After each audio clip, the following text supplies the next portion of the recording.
Bismillahirrahmanirrahim. Assalamualaikum warahmatullahi wabarakatuh.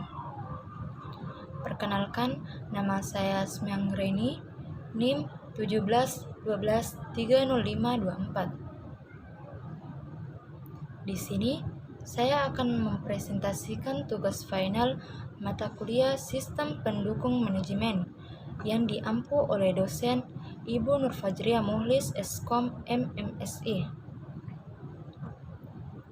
Baiklah, mungkin bisa diperhatikan artikel berikut.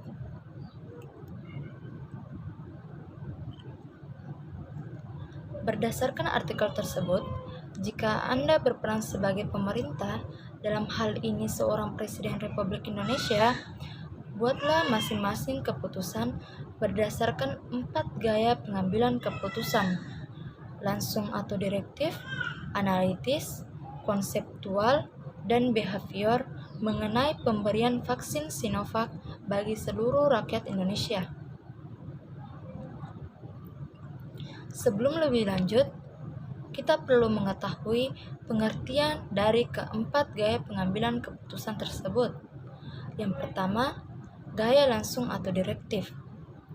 Pengambilan keputusan dengan gaya direktif adalah pengambilan keputusan dengan melakukan pengarahan atau pemberian instruksi. Yang kedua, gaya analitis. Pengambilan keputusan dengan gaya analitis adalah pengambilan keputusan yang menggunakan dasar analisis terhadap beberapa fenomena yang terjadi. Yang ketiga, gaya konseptual. Pengambilan keputusan dengan gaya konseptual adalah pengambilan keputusan yang menggunakan dasar konsep atas fenomena yang terjadi. Yang keempat atau yang terakhir, gaya behavior atau perilaku.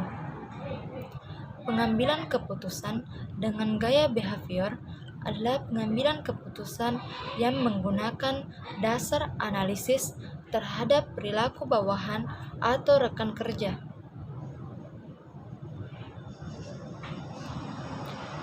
Sebagaimana kita ketahui, jumlah kasus COVID-19 menjelang akhir Januari tahun 2021 masih belum dapat dikendalikan hingga saat ini, atau lebih dari 10 bulan sejak pandemi terjadi di tanah air.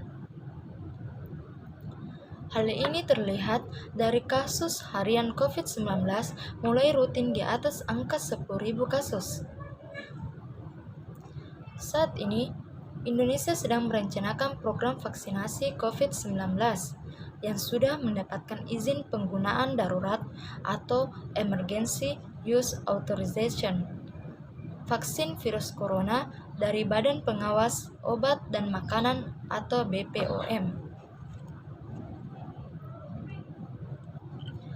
Jika saya berperan sebagai pemerintah, dalam hal ini Presiden Republik Indonesia, mengenai pemberian vaksin Sinovac bagi seluruh rakyat Indonesia, maka pengambilan keputusan itu yang pertama, sebagai seorang Presiden Republik Indonesia, saya mengambil keputusan secara langsung atau direktif, di mana keputusan ini cenderung lebih logis, efisien, dan sistematis dalam memecahkan masalah COVID-19 ini, dengan berfokus pada fakta-fakta yang ada dan berusaha menyelesaikan masalah dengan cepat, yaitu dengan mendistribusikan vaksin Sinovac sebagai solusi yang tepat untuk melindungi diri dari COVID-19. Dengan hal tersebut, untuk meyakinkan masyarakat dan percaya bahwa vaksin tersebut aman, sebagai Presiden Republik Indonesia, saya siap untuk menjadi orang pertama yang akan divaksin. Selanjutnya, sebagai seorang Presiden Republik Indonesia, saya mengambil keputusan secara analitis, di mana untuk mengambil keputusan yang benar-benar tepat, kita harus menganalisis dulu tentang vaksin Sinovac yang sedang dikembangkan untuk didistribusikan di Indonesia. Apakah vaksin itu benar-benar bisa melindungi diri dari COVID-19? Apakah vaksin tersebut betul-betul aman? Apakah semua tahapan berjalan dengan lancar? apakah ada efek samping serius dari vaksin tersebut? Apakah MUI atau Majelis Ulama Indonesia sudah menentukan apakah vaksin ini halal atau tidak? Dan juga BPOM atau Badan Pengawas Obat dan Makanan sebagai badan independen sudah menentukan apakah vaksin ini layak atau tidak, dan masih banyak lagi yang harus dianalisis. Jadi, pengambilan keputusan ini membutuhkan waktu yang cukup lama. Selanjutnya, pengambilan keputusan secara konseptual, di mana pengambilan keputusan ini menggunakan dasar konsep atas fenomena yang terjadi. Sebagai seorang pemimpin nomor 1 di Indonesia, sebelum membuat keputusan tentang pemberian vaksin kepada seluruh rakyat Indonesia, terlebih dahulu membahas sesuatu dengan orang-orang sebanyak mungkin untuk memperoleh informasi sebanyak-banyaknya.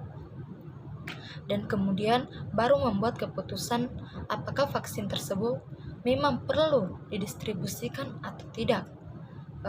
Juga seperti mengadakan rapat pleno dari anggota Komite Nasional Penilai Obat, tim ahli dalam bidang imunologi, Indonesian Technical Advisory Group on Immunization, dan ahli epidemiologi. Yang terakhir, pengambilan keputusan secara perilaku atau behavior, di mana sebagai seorang pemimpin kita harus bekerja dengan baik bersama orang lain dalam suasana terbuka dan saling bertukar pendapat.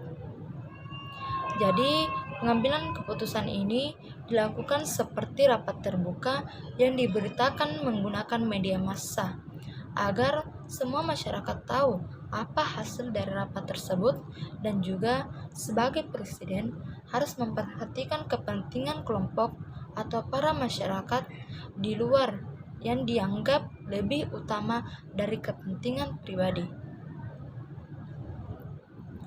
Baiklah, mungkin itu saja, dan juga saya mengingatkan kepada teman-teman sekalian dan saya pun pribadi agar selalu mematuhi protokol kesehatan. Dan ingat pesan Ibu, 3M, yaitu memakai masker dengan benar, menjaga jarak dan hindari kerumunan, dan yang terakhir yaitu mencuci tangan pakai sabun dengan rutin. Baiklah, mungkin itu saja yang dapat saya sampaikan.